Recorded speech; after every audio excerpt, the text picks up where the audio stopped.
Dans les mises en situation, la portion de l'entrevue la plus difficile à préparer, une véritable boîte à surprise, mais ensemble tentons de prévoir les questions qui surgiront à ton entretien d'embauche. La majorité de l'échange va porter sur ton passé pour tenter de prédire le futur. Ce sont des questions comportementales, comme par exemple parle-nous d'une erreur que tu as commise, comment est-ce que tu as fait face, comment tu as réagi. Tandis qu'une question de mise en situation, c'est plus du futur conditionnel. Donc, si tu commettais une erreur qui passe inaperçue, que ferais-tu? Les recruteurs vont aborder des situations hypothétiques auxquelles ils vont te demander comment tu réagirais. Il y a parfois des simulations là, en contexte réel ou fictif, mais aujourd'hui, on va seulement traiter des questions. Il y a 8 grandes catégories dans lesquelles celle qui s'en vient pour toi va sans doute se retrouver. La grosse valeur ajoutée de cette vidéo, c'est que tu vas voir qu'est-ce que les autres candidats vont probablement répondre et tu vas pouvoir t'en inspirer, c'est certain. Et nous, on va tenter de se différencier pour livrer une réponse qui est excellente, en fait la meilleure de toutes. Sans plus tarder, on débute. On va te plonger là, dans l'hypothèse que tu as effectué une tâche soit que tu as déjà fait par le passé ou que tu n'as jamais fait. Par exemple, qu'est-ce que tu aurais à faire si tu remplaçais ton futur patron? Il y a d'autres exemples que je peux te donner. Donc, qu'est-ce que tu ferais pour réaliser une fin de mois là, si tu travailles en comptabilité? Comment est-ce que tu procéderais pour rendre une présentation plus engageante? C'est un exemple de tâche spécifique à un poste. Les autres candidats, dans un tel cas, vont vouloir présenter leur savoir-faire, leur sens de l'initiative, leur intelligence. Bien sûr, toi aussi, tu vas expliquer les étapes par lesquelles tu vas passer. Mais si on reprend l'exemple d'une fin de mois, on pourrait ajouter par exemple, sachant que votre organisation a telle taille, il y a des audits externes, ça va être un peu plus rafraîchissant parce que tu as tenu compte là, de la réalité de l'employeur. Et c'est ce que les autres candidats ne feront pas nécessairement. Bien sûr, plus tu étudies cette réalité-là, donc quelles sont les stratégies, la vision, la mission de l'organisation, meilleur tu vas être pour adapter ta réponse. Pour aller encore plus loin, réfléchis pourquoi est-ce que la tâche existe, pourquoi est-ce qu'il m'expose une telle situation où il y a une bonne raison, n'est-ce pas? Pense donc aux impacts positifs potentiels qui peuvent survenir si tu effectues bien la tâche et les impacts négatifs qui se présenteraient là, si la tâche est mal effectuée. La prochaine, tu l'auras sans doute vu venir, c'est le client insatisfait, le client difficile. Je te donne un exemple. Un client le refuserait toutes tes recommandations puis tu te rends compte qu'il commet plusieurs erreurs de jugement, tu veux vraiment l'aider, mais il n'y a rien à faire. Comment est-ce que tu le convaincs de te prêter attention? Autre exemple, un client rentre dans un commerce, il y a déjà plusieurs clients présentés, là, toi avec tes collègues, la journée se passe bien, mais lui il commence à fustiger toi et ton équipe parce que vous lui avez vendu un produit défectueux. C'est peut-être même toi personnellement qui as effectué la vente et la situation escalade, peut-être qu'un collègue lui dit quelque chose qu'il n'apprécie pas. Comment est-ce que les autres candidats vont désamorcer une situation de la sorte? Bon, ils vont bien sûr parler d'écoute, d'empathie, ils vont poser des questions pour tenter de clarifier qu'est-ce qui s'est pas bien passé. Ils vont tenter activement de rechercher des solutions. Ils vont procéder avec calme. Ta réponse à toi aussi va comporter certains de ces éléments. Donc, je répète, écoute, calme, empathie, recherche active de solutions, poser des questions. Tout ça va faire sentir au client que sa rétroaction a beaucoup de valeur à tes yeux parce qu'elle va te permettre de parfaire ton propre service, mais celui de l'ensemble de l'organisation et ça va être extrêmement intéressant pour l'employeur potentiel d'entendre ça parce que les candidats iront peut-être pas jusque-là. Toi, tu vas peut-être vouloir mettre des processus en place pour éviter que des problèmes comme ça se présentent dans l'avenir. Ainsi, c'est comme ça que tu vas pas juste livrer une bonne réponse, mais tu vas les impressionner. Parce que dans chaque situation, il y a quelque chose à apprendre et si tu te places en posture d'apprentissage dans un tel cas, je te garantis que tu vas te démarquer. I guarantee it. Autre cas classique, c'est celui qu'on pourrait appeler le choc des priorités. Tu es en train de travailler sur tel projet qui est super important pour ton boss, mais là, tu as un collègue qui rentre dans ton bureau, il est en détresse, il y a un de ses livrables pour lequel il est en retard, tu veux vraiment l'aider parce que c'est un bon collègue à toi. Et là, alors que le collègue sort de ton bureau, il y a un client qui t'appelle, puis lui aussi, ça va pas bien. Tes opérations sont arrêtées, il a besoin de toi pour reprendre du service. Comment est-ce que tu vas gérer ta journée de travail parce que tu as un temps limité? Une autre façon que le choc des priorités pourrait être présenté, ça va être si on te livrait un mandat duquel tu ne peux pas respecter l'échéancier. Alors, comment est-ce que tu l'expliques à ton boss ou sinon à même la tâche, qu'est-ce que tu vas prioriser pour la compléter le plus possible puis que l'essentiel soit fait? Ça va être quoi le réflexe des autres candidats pour une telle question? Ils vont vouloir démontrer leur sens de l'organisation, leur capacité à être décisif, à résoudre des problèmes. Ils vont prendre en considération l'importance relative de la tâche et le temps de complétion. Bien sûr, ce sera ton réflexe également, mais tu vas pouvoir tirer ton épingle du jeu en re-questionnant certaines tâches tu vas vouloir en éliminer et tu sais très bien que tu ne peux pas satisfaire tout le monde. Et ça va être plutôt rafraîchissant pour les recruteurs parce qu'ils vont aussi remarquer ta capacité à dire non. Tu vas, toi, éliminer des tâches, tu vas les re-questionner, tu vas les reporter à plus tard. Parfois, tu vas les systématiser dans le futur. Donc, ça aussi, ça va être un élément de réponse intéressant. Interesting answer. Le cas le plus complexe qui est susceptible de t'être présenté, c'est celui du manquement à l'éthique. Ton patron te demande d'effectuer une tâche qui va à l'encontre des politiques corporatives. Qu'est-ce que tu fais dans une telle situation? Ou sinon, parfois, tu es placé dans une position de témoin. Ça peut être un collègue qui vole l'argent de la petite caisse. Un autre exemple, ce serait que tu es au fait d'un collègue qui entretient des liens avec un fournisseur de réputation douteuse. Toi et lui savez personnellement qu'il emprunte parfois des comportements de nature même criminelle. Et ça pourrait entacher l'image de l'organisation. Mais ce qui se passe depuis est assez surprenant. Les clients adore la qualité du service de ce fournisseur-là et dans l'équipe, tout le monde se réjouit. Qu'est-ce que tu fais? Première étape, on va soulever notre dilemme moral. C'est important de communiquer à un patron ou à un collègue qu'on a un réel problème avec ce qui nous est demandé ou avec ce dont on a été témoin. C'est comme ça que tu vas présenter que tu as un code moral extrêmement bien défini et qu'après une certaine limite, tu ne vas pas vouloir effectuer une action. Si jamais on est forcé d'appliquer une directive parce qu'on ne veut pas perdre notre emploi, c'est à ce moment-là important de communiquer qu'on ne veut pas que la situation se répète dans l'avenir. Idéalement, on ne veut pas aller jusque-là.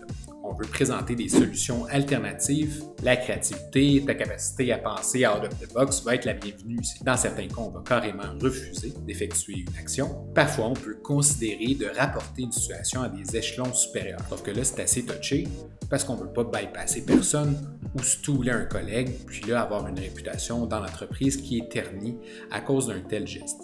Surtout quand c'est le cas d'un patron qu'après tout, c'est ton boss. Puis si tu fais pas ce qui t'est demandé, c'est ton emploi qui va être mis en jeu. Tu peux pas aller voir, par exemple, le président ou le conseil d'administration. Ça va t'apporter beaucoup de problèmes. Bref, tu te démarques ici parce que tu connais un peu mieux le jeu politique qui se passe dans les entreprises. Tu réalises que ton champ d'action est souvent restreint à donner l'exemple. C'est sans doute le plus important ici. Donc toi, tu agis de façon éthique et tu vas inspirer les autres à faire de tel. Et en ultime recours, la seule solution qui reste, c'est la démission.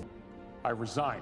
Prochain scénario assez classique, c'est celle de l'erreur ou celle de l'incompétence. Parfois, c'est toi qui vas commettre une erreur de laquelle les impacts sont considérables. Parfois, tu vas être témoin d'une erreur ou avec répétition, tu vas être témoin de l'incompétence d'un collègue, puis qu'est-ce que tu fais? Je te donne des exemples un peu plus concrets. Donc, tu réalises une erreur technique qui compromet l'intégrité d'un produit. Et au passage, ça affecte des clients négativement. Là, ta crédibilité est en jeu parce que par le passé, tu avais toujours bien réalisé cette tâche. Et habituellement, tout le monde autour de toi te reconnaît une excellente maîtrise de la responsabilité en question. Comment est-ce que tu regagnes ta crédibilité dans un tel scénario? Autre exemple, un collègue à toi, il est souvent absent de son poste de travail. Il prend les choses à la légère. Et à cause de son incompétence ou de son comportement déviant, il arrive fréquemment de causer des retards sur les projets, puis ça t'impacte toi directement. Tu dois souvent compenser pour ces manques à l'ouvrage. Et encore pire, c'est parfois toi qui perds la face parce que c'est ton travail qui est visible, mais c'est lui qui a causé les erreurs. Tu as abordé la situation avec lui déjà, tu as tenté de changer les choses. Rendu là, qu'est-ce que tu fais? Quels sont les facteurs de succès pour s'en tirer avec brio? Bien entendu, tu vas vouloir prendre responsabilité de ton erreur, c'est la moindre des choses. Parfois, présenter des excuses, c'est bien. Ensuite, on cherche à la corriger. Les autres candidats, eux aussi, vont y avoir pensé. Toi, tu peux penser au futur encore ici. Comment est-ce que je vais mettre des outils en place pour éviter que ça se reproduise? Ça peut être une politique, une procédure, des outils, des systèmes. Une autre façon de te démarquer, ça va être en présentant de façon plus explicite que tu comprends c'est quoi les impacts négatifs de l'erreur. Donc, tu vas vouloir les détailler. Et cette compréhension-là pourrait être rafraîchissante vis-à-vis des autres candidats qui n'auront pas été jusque-là. Maintenant, lorsqu'on est témoin d'une erreur ou d'incompétence dans notre entourage, là, tu vas réellement pouvoir te démarquer. Ça va être en te responsabilisant, c'est-à-dire en prenant sur tes épaules le poids de l'erreur ou de l'incompétence en question. Tu es un maillon de la chaîne. Le succès de l'organisation dépend de toi. Tu peux même aller jusqu'à signaler comment toi tu as contribué au problème, même si à première vue, c'est pas évident. Autrement dit, l'erreur ou l'incompétence devient tienne. Tu peux assumer dans la plupart des cas que l'incompétence va éventuellement être visible, si ce n'est pas déjà le cas, des gens qui sont en position de décision et que ta seule action possible sera la patience de continuer de compenser pour les erreurs commises. Rappelle-toi, tu veux la jouer de façon politique et que dans certains scénarios, tu ne peux pas bypasser personne ou stouler personne. Because it's politics, man, politics. Parlons d'un scénario fréquent de changement de dernière minute. Il y a un livrable qui est sur le point d'être complété, mais là, le client il change ses requis qui avaient été exprimés par lui initialement. Vous avez pratiquement besoin, ton équipe et toi, de recommencer au tout début. Encore pire, ça compromet la livraison des livrables qui suivent. D'autres clients pourraient être affectés par ce changement-là. Oh my God, pas facile à gérer. Qu'est-ce que tu vas faire, toi, dans ce scénario-là? Ça va être quoi ta réaction? Les autres candidats, puis toi aussi d'ailleurs, vous allez prouver votre adaptabilité, votre capacité à trouver des solutions créatives pour réduire les impacts de ce changement de dernière minute. Maintenant, comment est-ce que tu vas te différencier? Tu vas te rendre compte que c'est assez récurrent dans les réponses qu'on a livrées aujourd'hui. C'est que toi, tu vas être dans une posture d'apprentissage pour essayer de voir qu'est-ce qu'on peut faire différent à l'avenir. Les changements de dernière minute en entreprise, on veut les éviter le plus possible. On veut fonder nos actions sur certaines certitudes. Et c'est comme ça que toi, tu vas percevoir la chose. Qu'il y a une situation extrêmement désagréable qui vient de se produire, qu'est-ce qu'on peut apprendre de celle-ci? Par ici, on va parler d'outils, de processus, de politiques, de systèmes qui vont prévenir des situations semblables. C'est comme ça que tu vas te différencier des autres candidats. Eux vont vouloir régler le problème. Toi, tu vas déjà être en train de penser à l'avenir. Bravo, tu as bien répondu.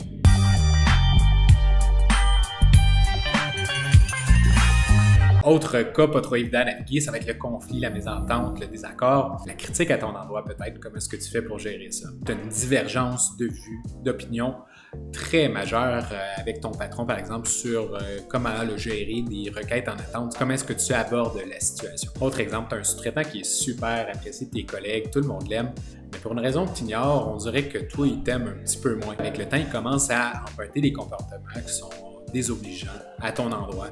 Ça s'en vient de plus en plus visible et qui va miner ta crédibilité lors des briefs avec le client. Il va parfois même parler dans ton dos. Il s'attribue même parfois le mérite de tes bons coups. Ça aussi, c'est super frustrant et ça te choque. Il va critiquer ton travail puis saboter tes efforts, considérant qu'il est impossible de changer de sous-traitant. Comment est-ce que tu vas gérer le conflit? Les autres candidats vont détailler les étapes par lesquelles ils vont passer pour résoudre le problème. Ce ne sera pas trop différent dans ton cas à toi. Par contre, toi, tu vas adopter un réflexe d'introspection. Dans un tel cas, tu vas prouver l'étendue de ta maturité. Tes intervieweurs, lors de l'entrevue, vont apprécier le fait que tu es capable de changer de perspective le premier et de voir, moi, comment est-ce que je suis fautif dans cette situation-là. Qu'est-ce qui fait en sorte que j'ai, personnellement, contribué au conflit ou au désaccord. Ce sera ton réflexe à toi de l'idée, la résolution de problème. Tu vas adopter le changement de perspective et tu auras une attitude conciliante. On veut tenter de voir chez l'autre partie comment est-ce qu'elle a raison, qu'est-ce qui est bien dans la solution qu'elle apporte. La personne voit un 6, puis l'autre personne qui est située de l'autre côté voit un 9. C'est en considérant le point de vue des autres qu'on les amène à se pencher sur notre point. Après, s'il n'y a pas de changement chez l'autre partie, il n'y a rien de plus que tu peux faire. Voir que tu acceptes certaines situations qui font partie du milieu corporatif. On ne peut pas être en accord avec toutes les décisions qui sont prises ou toutes les actions qui sont posées en entreprise. C'est la réalité, puis toi, tu le comprends. Autre mise en situation classique, cette fois présentée au gestionnaire, sera la décision impopulaire, parfois le leadership qui est contesté chez toi et parfois ce sera la démobilisation des troupes. Par exemple, ton équipe est atterrée suite à une fusion. Le sentiment général en est une de perte d'espoir parce qu'il y a des restructurations qui ont été annoncées. Tu as la tâche difficile de remobiliser ton équipe dans un tel scénario et tu auras peut-être même à avoir à choisir les gens qui vont devoir quitter. Comment est-ce que tu vas ramener le niveau du moral à celui qui était auparavant? Autre exemple, lors d'une rencontre d'équipe, tu fais part d'une décision que tu as prise. Lors de la rencontre, les réactions sont immédiates, tes employés vocalisent leur mécontentement. Pire encore, ils disent qu'ils doutent de ta capacité à les amener dans la bonne direction, ils ne croient plus en ta vision. Mais malheureusement, tu as les mains liées à cause du conseil d'administration, la décision doit tenir. Comment est-ce que tu vas poursuivre la rencontre? Qu'est-ce que tu vas dire à tes employés? Les autres gestionnaires qui vont être interviewés vont avoir les réflexes de faire preuve à la fois de fermeté puis de flexibilité, tenter de soit rappeler la vision ou de la redéfinir pour impliquer les employés dans celle-ci. La seule façon de te démarquer ici, ça va être de présenter l'unicité de ton leadership, d'user ta créativité, ton originalité. Tu vas devoir penser en dehors de la boîte, think outside the box. Il n'y a pas une tonne de façons qu'on peut se différencier ici, outre qu'en se différenciant, que tu sortes des sentiers battus. Je suis conscient que ce sera pas facile, mais après tout, c'est une entrevue de gestionnaire, c'est pas facile à la base. It's not easy for anyone. C'est tout pour les mises en situation, mais reste avec moi une minute, je veux te résumer c'est quoi les meilleures réponses possibles. On a parlé de plusieurs thématiques récurrentes aujourd'hui, placées dans une posture d'apprentissage chaque fois que possible pour penser à l'avenir. On a parlé beaucoup de ta créativité. Autre thématique récurrente, c'est le jeu politique, tu comprends les rouages d'une organisation. Tu vas te responsabiliser pour le succès global de l'entreprise. Enfin, pourquoi est-ce que tu es le meilleur candidat? C'est parce que tu prends le contexte de l'organisation en considération. C'est tout pour les mises en situation. Est-ce que tu en as vécu une différente lors de ton dernier entretien d'embauche? Viens nous la partager dans les commentaires. Ça va instruire les autres gens qui passent par là. Mets-moi un like sur la vidéo pour m'inciter à en produire des nouvelles. C'est quand même beaucoup de travail, donc c'est toujours extrêmement apprécié. Abonne-toi à la chaîne pour plus de conseils sur l'évolution numérique et la recherche d'emploi. Puis nous, on se dit à une prochaine. Salut!